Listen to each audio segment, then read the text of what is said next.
안녕하세요. 오늘 말씀은 열왕기 하 6장에서 10장까지 말씀입니다. 요절 말씀은 6장 17절 여호와여 원하건대 그의 눈을 열어서 보게 하옵소서 하니 여호와께서 그 청년의 눈을 여심해 그가 보니 불과 불병거가 산에 가득하여 엘리사를 들었더라. 4장에서도 선지자들이 나오고 이제 오늘 6장에서도 선지 생도들이 나옵니다. 이 엘리사는 선지 생도들을 제자 양육을 하는데 이제 일종의 신학교를 세워서 하고 있습니다. 이게 이전까지는 전혀 없었던 개념이었는데 엘리야가 이제 호렙산에서 하나님의 세미한 음성을 들은 이후에 이제 하나님의 사람을 키우고자 방향을 잡고 엘리사를 양육을 했습니다. 그리고 엘리사도 이제 그 선지 학교를 세워서 그 시대를 섬길 바른 제자를 세우는데 온 힘을 쏟고 있는 것을 보게 됩니다. 1절에서 선지자들이 공동 생활하는 것이 좁아서 2절에 이제 각각 요단으로 가서 제목을 가졌다가 거할초소를 세우려고 하니까 엘리사가 이제 그렇게 하도록 하고 5절에서 나무를 자르다가 그만 쇠 도끼를 물에 떨어뜨려서 내 주여 빌려온 건데 어떻게 합니까 하니까 엘리사가 6절에서 나무 가지를 베어 던져 새 도끼가 떠오르게 하여서 7절에서 그것을 이제 손을 내밀어 건집니다. 8절 그때 아람이 이스라엘과 전쟁을 하고 진을 아무데 비밀리에 이 비밀진 곳에 누구도 모르게 이제 아군만 알도록 치고자 했는데 9절에 엘리사가 이스라엘 왕에게 아무 그곳에 가지 마소서 이렇게 이제 알고 이제 아람 사람들이 그곳에 목에 숨어 있습니다 해서 이제 10절 이스라엘 왕이 하나님의 사람이 이제 자기가 말하는 경계한 곳으로 사람을 보내서 방비를 했는데 이게 이제 한두 번이 아니었습니다. 그러니까 아람 왕은 의심을 합니다. 아마 우리 중에 누가 내부 고발자가 있는 것 같다. 내통하는 사람이 누구냐? 이게 이러면서 이제 찾고자 하는데 12절에 신복 중에 한 사람이 왕이시 아닙니다. 엘리사가 왕의 침실에서 하신 말씀을 다 알고 이스라엘 왕에게 거해서 이런 일이 발생했습니다. 이제 그러니까 이렇게 이제 이스라엘의 이제 나아만 장군이 치료한 일 등으로 해서 아람의 이제 엘리사의 이름이 상당히 알려져 있는 것을 보게 됩니다. 13절에 왕이 너희는 가서 엘리사가 어디 있나 보라. 내가 사람을 보내서 그를 잡으리라. 그가 이제 도단에 있나이다 해서 이제 군사들을 보냅니다. 14절에 많은 군사들을 보내 이제 에워싸서 15절 이것을 이제 엘리사 사환이 보고 군사와 말과 병거가 성을 에워싸고 있는 것을 보고 엘리사에게 내 주여 우리가 어찌하리까 이렇게 탄식을 하니까 16절에서 엘리사가 두려워 말라 우리가 함께한 자가 저들보다 많다 말을 하고 17절 이제 기도를 하면서 여호와의 원컨대 그의 눈을 열어서 보게 하옵소서 하니 여호와께서 그 청년의 눈을 여심해 그가 보니 이 불과 불병거가 이제 이 산에 가득하여서 엘리사를 둘러 있었던 것을 보게 됩니다. 그래서 18절에 엘리사의 눈을 엘리사가 이제 눈을 어둡게 하옵소서 하니까 엘리사의 기도대로 그들의 눈이 어두워졌습니다. 20절에서 엘리사가 선지자들을 끌고 사마리아 한복판으로 가서 사마리아를 포위해서 그들을 이제 잡아 죽일 수도 오히려 있었지만 그들을 돌려보냅니다. 그렇지만 이제 24절에 아람 왕 베나닷이 또 이 사마리아를 이제 대대적으로 쳐들어와서 이 포위를 합니다. 이제 어느 정도였냐면 이제 다 차단을 해버리니까 29절에 성내 사람들은 심한 굶주림에 고통을 당하다가 마침내 자녀들까지도 잡아 먹는 끔찍한 일들이 이 성내에서 발생합니다. 이게 32절에 그때 이제 엘리사는 집에 이제 장로들과 함께 있었는데 왕이 급히 도움을 이제 청합니다. 33절 이제 이 재앙이 여호와께로부터 왔으니 어찌 더 여호와를 더 기다리리요 하며 이제 부탁을 하고 요청을 하고 이제 엘리야가 갑니다. 그래서 7장은 이제 여호람 때 사마리아 성을 포위한 바람에 성 안에 있는 부모들이 이제 막 지금 자식을 잡아먹는 끔찍한 일이 발생하지 않습니까? 그래서 이제 1절에 엘리사가 가서 여호와의 말씀을 들을지어다. 여호와께서 내일 이맘때 사마리아 성문에서 고운 가루 한 스에 한 세겔을 하고 두 스아에 한 세겔을 하리라 이렇게 선포를 합니다. 이것은 이제 먹을 것이 없어서 지금 성내에서 막 아이까지 삶아 먹고 있는 상황인데 이제 먹을 곡식 가격이 엄청나게 폭락을 해서 마구 그냥 거저 팔릴 거라는 예언을 합니다. 그러니까 이제 2절에서 그때 이제 한 장관이 하늘의 창을 내신들 어찌 그런 일이 있을 수가 있겠습니까? 이렇게 하니까 이제 하나님의 말씀을 불신을 하죠. 현실이 너무 막 지금 상황이 급박한데 이제 엘리사가 내가 내 눈으로 이것을 보리라. 그러나 너는 그것을 먹지 못하리라. 이렇게 예언을 합니다. 3절에서 성문 어귀에 나병 환자 4사람이 있었는데 너무 이제 막 그냥 굶주리니까 어차피 우리가 이 성에서 굶어 죽으니 적에게 항복해서 적이 항복하면 살려주면 좋고 죽으면 죽을 따름이다. 이렇게 삶을 포기를 하고 5절에서 아람 진영에 항복을 하러 갑니다. 이제 그랬는데 이게 웬일입니까? 한 사람도 그 아람 진영에 사람이 없었습니다. 그래서 6절에 이는 주께서 큰 군대의 소리를 듣게 하셔서 이제 아람 사람들이 서로 말하기를 이스라엘 왕이 우리를 치려 총 공격을 한다. 또 햇사람, 애굽 사람 용병들까지 사서 우리를 치려한다. 그렇게 겁을 먹고 이제 7절에 해질 무렵에 다 진영을 그대로 두고 이제 주랭랑을 쳐버립니다. 이제 8절에 나병 환자들이 그때 마침 이제 그 진영에 가보니 한 사람도 없어서 그곳에 이제 원 없이 먹고 이제 마시고 금은 보석을 감추다 보니까 이제 9절 이제 정신이 들어서 어떻게 이렇게 해서는 안 되겠다. 오늘은 이런 아름다운 소식이 있는 날이거늘 우리가 침묵하고 있도다. 이제 왕궁으로 돌아가서 이 좋은 소식을 알리자 해서 이제 10절 성의 문지기들에게 달려가 가지고 이제 우리가 아람 진에서 보니까 거기에 다 도망가 버리고 한 사람도 없더이다 이렇게 그리고 그러면서 오직 말과 나귀만 있습니다.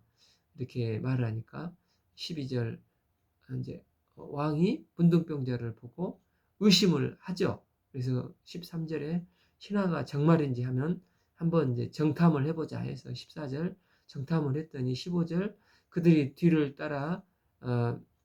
따라온즉 아람 사람들이 급히 도망하고 있고 의복과 병기가 길갈에 이제 가득 놓여 있었습니다. 그래서 문둥병자들이 보고한 내용 그대로였던 것을 보게 됩니다.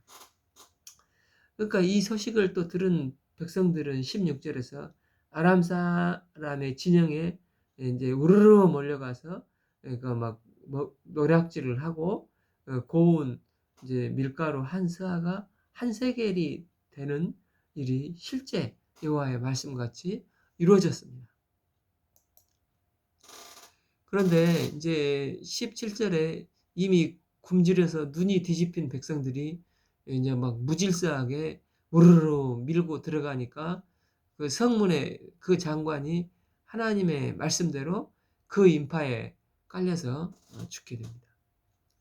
이 성경은 예수님을 믿으면 죄 사함을 얻고 영원한 생명을 누구든지 얻게 된다고 합니다.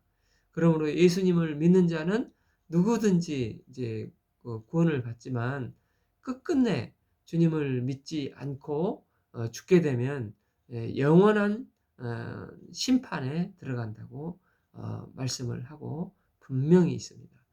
예수님의 십자가의 복음은 문둥병자들이 전해준 아름다운 소식과도 같습니다.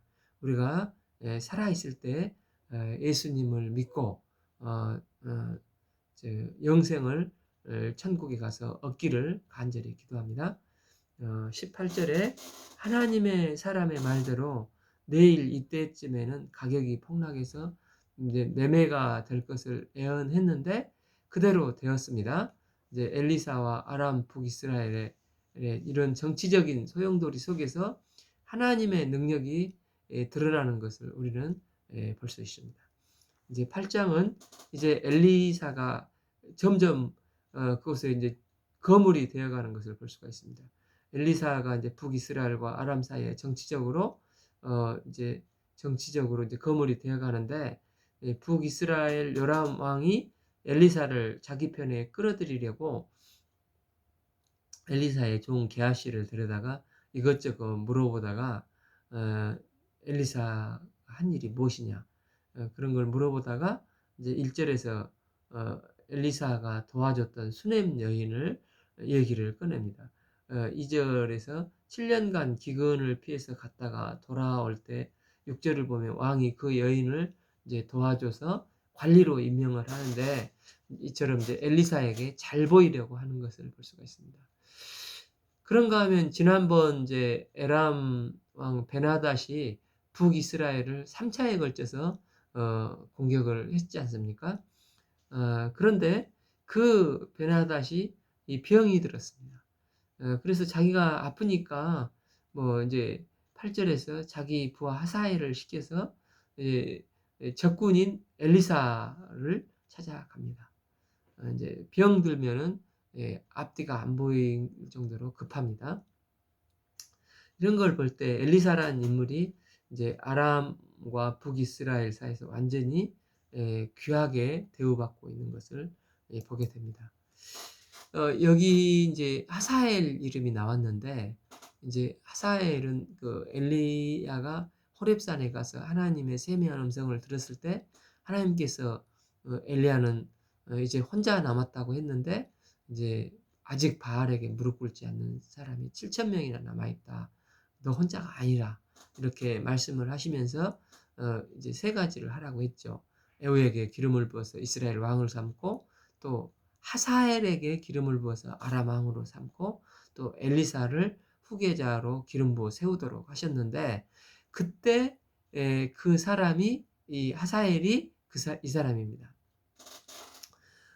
실제 엘리야는 기름을 붓지는 않았고 곧 이제 승천을 했기 때문에 그의 제자요 후계자인 엘리사가 이제 하사엘을 만나게 되는 것입니다.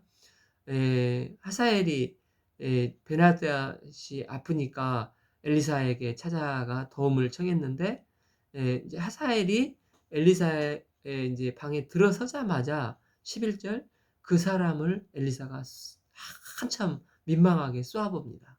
그래서 12절에 엘리사가 갑자기 또 그를 보면서 펑펑 웁니다. 그러니까 13절에 하사엘이 갑자기 당황해서 선지자님 왜 오십니까?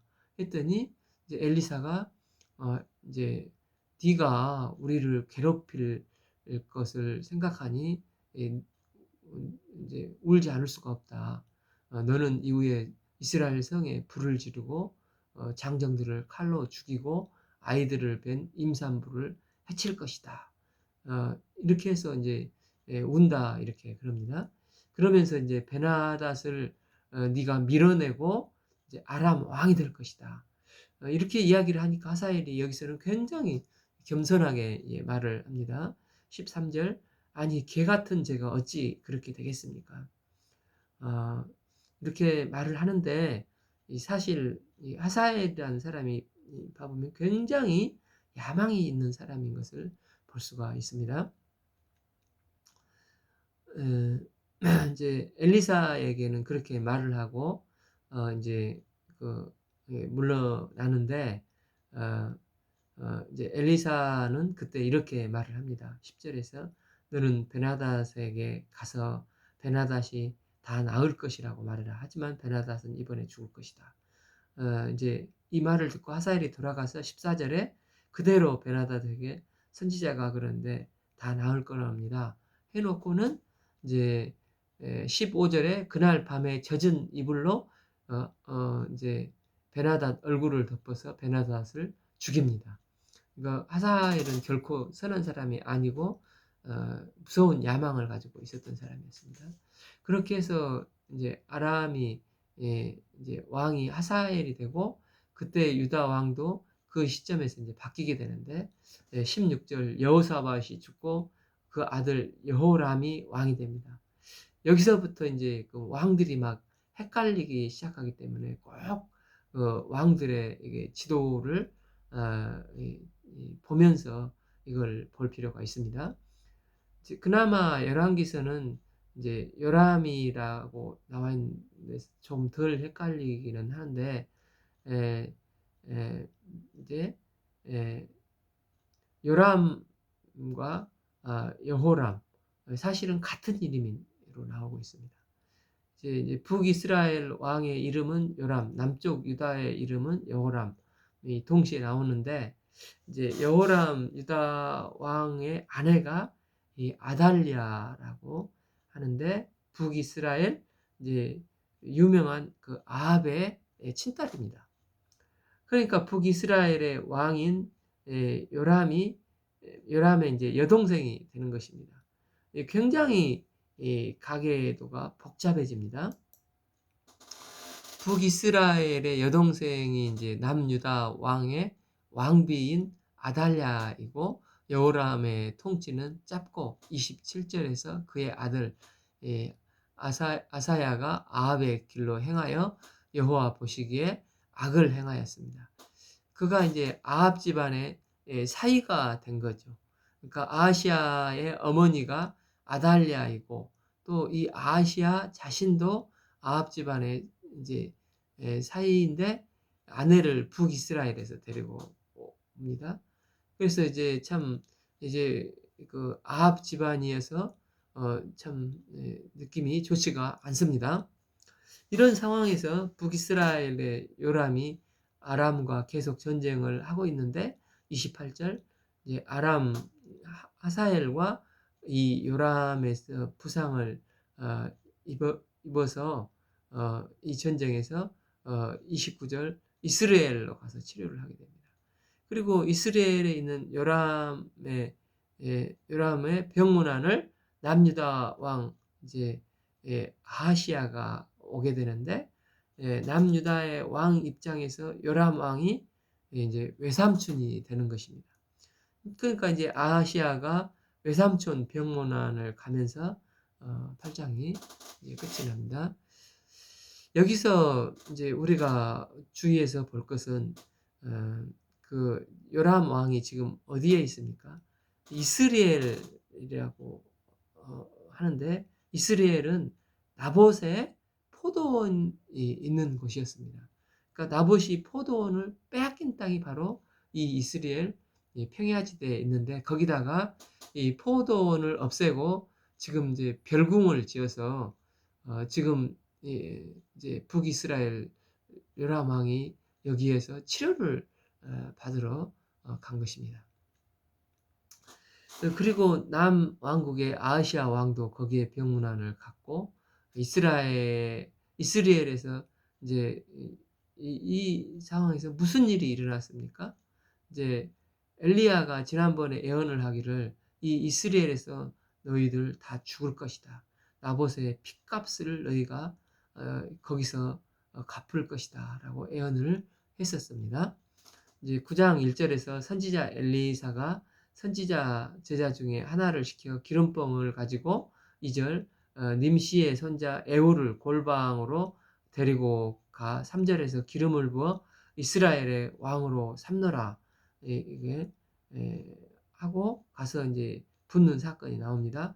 6절에 이제 에후가 가니 청년이 기름을 부으면서 이제 이르되 내가 내게 기름을 부어 이스라엘의 왕으로 삼노니 7절 너는 내 주 아합을 치라. 10절 이스라엘 지방의 개들이 이세벨을 먹으리니 그를 장사할 사람이 없으리라. 이렇게 선포를 합니다. 그런데 이제 선포를 하자마자 곧 도망가 버립니다. 이제 엘리야가 호렙산에 있을 때 북이스라엘의 왕으로 에후에게 기름 부으라고 했는데 그동안 조용히 있다가 이제 이 에후는 북이스라엘의 장군이죠. 그래서 이제 아람과 전쟁을 하는데 원래는 아람이 부상을 당한 바람에 요람이 치료하러 이스라엘로 가고 이제 요람과의 전쟁을 전체에 맡아서 하는 전체 군대를 이끌고 있는 사람이 에후 장군입니다. 그런데 이제 엘리사가 제자를 거기서 보내니까 네가 가서 에후에게 기름을 붓고 왕이 될 것이라고 방금 말하면서 이제 선포를 했는데 그 생도가 굉장히 무시를 당했던 것을 보게 됩니다. 11절을 보면 사람들이 예후와 선지자들이 말하고 떠나니까 예후의 장군들이 막 무시하고 그 미친 사람이 왔다 갔습니까? 이렇게 하는 것을 보니까 분위기가 참으로 그 생도가 볼 때는 공포스러운 분위기여서 주랭랑을 사명을 감당하고 주랭랑을 친 것 같습니다. 12절에서 이제 그 에후 진영에서 에후 장군님 무슨 일이 있었습니까? 이렇게 하니까 에후가 여호와의 말씀이 내가 내게 기름을 부어 이스라엘 왕으로 삼는다. 내가 왕이 될 거라 이렇게 했다고 하니까 13절에서 갑자기 부하들이 자기 옷을 에후 밑에 깔고 나팔을 불며 맞습니다. 에후 당신이 우리의 왕입니다 하면서 자기들끼리 이제 반란군이 되어서 에후를 왕으로 삼습니다. 그래서 16절에 이제 북쪽 아람을 정복하여 이제 보내었던 군대를 다시 회군시켜서 이스라엘을 치는 것입니다. 이는 마치 이제 저희 나라의 이제 이성계가 북방을 징벌하러 갔다가 위화도 회군을 하지 않습니까? 그것과도 같습니다. 그래서 에후의 군대가 막 오니까 이제 이스라엘 별궁에 있던 요람과 아하시아가 남북의 이 두 왕들이 매우 당황을 합니다. 그래서 22절 에후에게 사람을 보내서 에후여 평안하뇨? 이제 이게 무슨 뜻이냐면 무슨 뜻이냐? 이게 안녕이란 뜻이겠는데 에후가 하는 말이 네 어머니 이세벨이 이렇게 나쁜 짓을 많이 해가지고 이스라엘이 평안할 일이 있겠느냐? 그러니까 이제 23절 요람왕이 이거 반역이구나 하면서 매우 당황을 합니다. 그래서 옆에 있는 이제 아하시아 왕에게 아하시아여 반역이로소이다. 이렇게 25절에 에후가 한날에 이제 북왕국과 이제 남왕국을 이제 죽여버리는데 먼저 이제 북왕국의 왕을 죽이고 이스라엘 사람 이제 나봇의 밭에 던져버립니다. 그 위치가 바로 이스라엘 나봇의 포도원 자리로 이제 하나님의 말씀이 그대로 이루어지는 것을 보게 됩니다. 그리고 이제 27절에 유다 왕 아하시아를 또 쫓아가서 죽이고 30절에 이제 이스라엘 별궁으로 계속해서 진군하는데 그곳에서 이제 이세벨을 만납니다. 근데 이세벨은 참 이제 멋있는 악녀입니다. 이제 에후의 군대가 오는데 31절에 2층 창문 난간에서 참 영화의 한 장면처럼 화장을 탁 앉아서 싸늘하게 고칩니다. 이미 자기가 죽을 것이 뻔한데 군대는 다 패하고 북왕국, 남왕국 왕은 다 죽었는데 그런데 화장을 고치면서 에후에게 너 나라를 배신한 시무리 같은 녀석아, 너는 과연 잘 살 것 같냐? 그러면서 넷이 둘이 옆에 있다가 에후가 32절에서 내 편이 될 자가 누구냐? 이렇게 이제 에후가 말을 하니까 이제 33절에 이제 넷이 둘이 이세벨을 떨어뜨려 추락사로 죽여버립니다. 36절에서 이제 이세벨의 시체를 찾지도 못하게 개들이 다 먹어버립니다. 이게 이제 엘리야의 예언이 이루어진 것을 우리는 보게 됩니다. 어쨌든 에후가 북왕국을 점령을 하고 10장에서 이제 숙정이 이루어지는데 1절에서 에후가 이제 편지를 씁니다. 그래서 7절에 아합의 자녀들 70명을 죽이고 뿐만 아니라 11절에 아합 집안에 순종했던 자들을 다 죽여버립니다. 그리고 남유다의 아하시아 왕의 수를 수행했던 나머지 사람들도 에후가 다 처단을 합니다. 15절에서 에후가 레갑 사람 이제 진실한 여호나답을 만나서 서로 이 혁명에 동참하자고 이제 합니다. 그래서 여호나답이 합류를 하게 됩니다. 남왕국을 다 처단하고 그리고 바알 숭배자들을 처단해야 하는데 이들이 다 숨어버립니다. 그러니까 이제 에후가 뭐라고 하냐면 18절에서 나는 아합보다 바알을 더 많이 숭배할 것이다. 여기서 19절에서 그러면서 바알에게 큰 제사를 드리자 하면서 바알 숭배자들을 다 모여라. 우리 한번 진짜 크게 한번 놀아보자. 이제 하고 23절에 에후가 레갑의 아들 여호나답과 더불어 바알 섬기는 자들에게 너희는 바알 섬기는 자만 여기 있고 여호와의 종은 여기 있지 말라. 이렇게 하고 25절 바알의 숭배자들이 한 사람도 못 빠져나가게 해서 거기에서 다 몰살을 시켜버립니다. 27절 바알이 이제 또 바알 제단이 있었던 이 목상을 헐고 그것을 이제 화장실로 만들어서 이제 오늘날까지 일어났는데 오늘날이면 이제 이 성경이 바벨론 유수 기간에 기록됐다고 하면은 그때까지 이르렀다고 합니다. 28절 그래가지고 에후가 바알 숭배를 끊어버리지만 그런데 안타깝게 에후라는 사람도 나름대로 북왕국의 왕치고는 선했지만 여전히 29절을 보면 느밧의 아들 여로보암의 길을 떠나지 않았다고 말씀을 합니다. 왜 그러냐면 베델의 단에 있는 금송아지 제단은 그는 없앴지 않았다는 것입니다.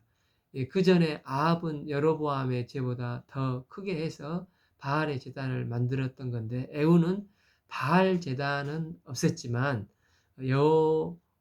여로보암이 만들었던 그 금송아지 제단은 없애지 않았다고 이렇게 말을 하는데 또 이제 그 열왕기상은 그 죄를 아주 드러내는 쪽에 그런 관점으로 많이 기록했다고 하지 않습니까? 그래서 31절을 보면 에후가 전심으로 이스라엘 하나님 여호와의 율법을 지켜 행하지는 아니하며 여호보암의 이스라엘에게 범하게 한 그 죄에서 떠나지 아니하였더라 이렇게 기록을 하고 있습니다.